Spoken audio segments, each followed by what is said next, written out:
Assalamualaikum warahmatullahi wabarakatuh. Ada sebuah kisah dari seekor anjing yang sedang menggigit daging di atas jembatan.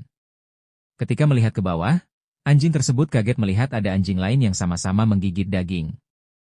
Ia menyeringai dan anjing yang dilihatnya pun ikut menyeringai. Merasa tertantang, anjing tersebut berusaha menerkam lawannya itu. Akan tetapi ia malah jatuh ke dalam sungai karena ternyata yang anjing itu lihat adalah bayangannya sendiri. Analogi anjing yang menerkam bayangannya ibarat manusia yang sedang berhadapan dengan dirinya sendiri. Akibat keserakahannya, ia melihat dirinya sebagai ancaman. Karena sesungguhnya musuh terbesar bukanlah orang lain, melainkan diri sendiri. Ketika hendak mengambil keputusan atau melakukan sesuatu, seringkali rasa bimbang dan ego muncul dari dalam diri. Bahkan dalam melakukan kebaikan sekalipun, sifat angkuh dan ria perlahan-lahan menggerogoti hati. Berurusan dengan orang lain memanglah sulit, akan tetapi lebih sulit berurusan dengan diri sendiri. Karena manusia penuh dengan prasangka dan penyakit hati.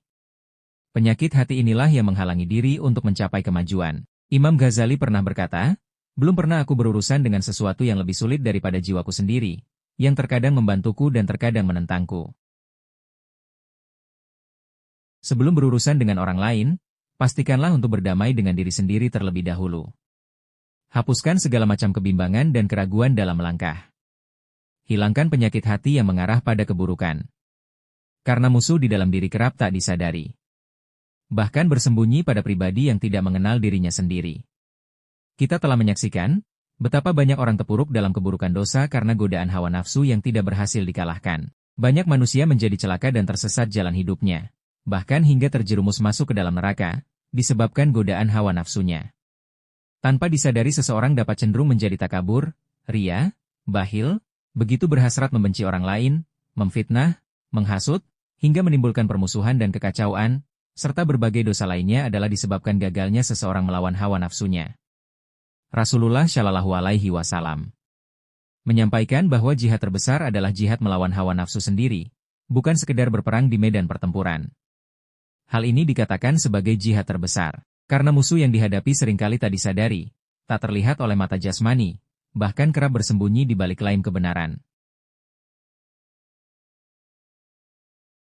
Satu kisah yang seharusnya dapat kita teladani adalah peristiwa yang terjadi pada suatu peperangan yang berlangsung sengit, di mana saat itu Hazrat Ali bin Abi Thalib radhiyallahu anhu berhasil menjatuhkan lawannya. Seketika itu juga Hazrat Ali radhiyallahu anhu langsung menghunus pedang siap memenggal lawannya. Di tengah suasana terjepit, musuh itu meludahi wajah beliau radhiyallahu anhu.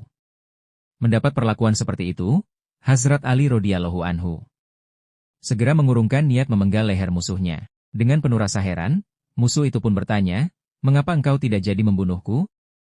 Hazrat Ali radhiyallahu anhu menjawab, "Ketika aku menjatuhkanmu, aku ingin membunuhmu semata-mata karena Allah.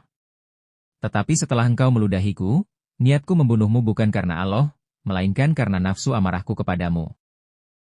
Mendengar pernyataan yang luar biasa sebagai cermin ketinggian akhlak Hazrat Ali radhiyallahu anhu dalam menguasai hawa nafsu amarahnya, maka orang tersebut serta-merta bersyahadat dan segera bergabung dengan pasukan Hazrat Ali bin Abi Thalib radhiyallahu anhu.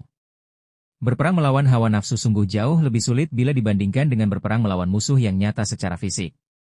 Itulah sebabnya dikatakan bahwa Rasulullah Shallallahu Alaihi Wasallam sangat piawai memperingatkan manusia, bahwa lawan rohani mereka bukan musuh yang memakai senjata tajam, tetapi hawa nafsu yang melekat di dalam diri. Melawan hawa nafsu sebagaimana yang dicontohkan tersebut adalah bukan suatu perkara ringan dan mudah. Siapapun orangnya, tanpa terkecuali, apakah dia seorang yang berpendidikan, berasal dari status sosial manapun, berapapun usianya dan berlatar belakang apapun kehidupannya, tetap berkemungkinan dapat dikalahkan oleh hawa nafsunya sendiri. Oleh karena itu bisa saja seseorang menang melawan musuh yang datang dari luar, tetapi ia tidak dapat berkutik ketika harus melawan musuh atau hawa nafsu yang berasal dari dalam dirinya sendiri. Semoga Allah senantiasa memberi kita kekuatan iman, untuk dapat melawan keburukan hawa nafsu musuh terbesar dan nyata namun tak kasat mata, yang dapat menjerumuskan kita ke dalam dosa. Saya akhiri, wassalamualaikum warahmatullahi wabarakatuh.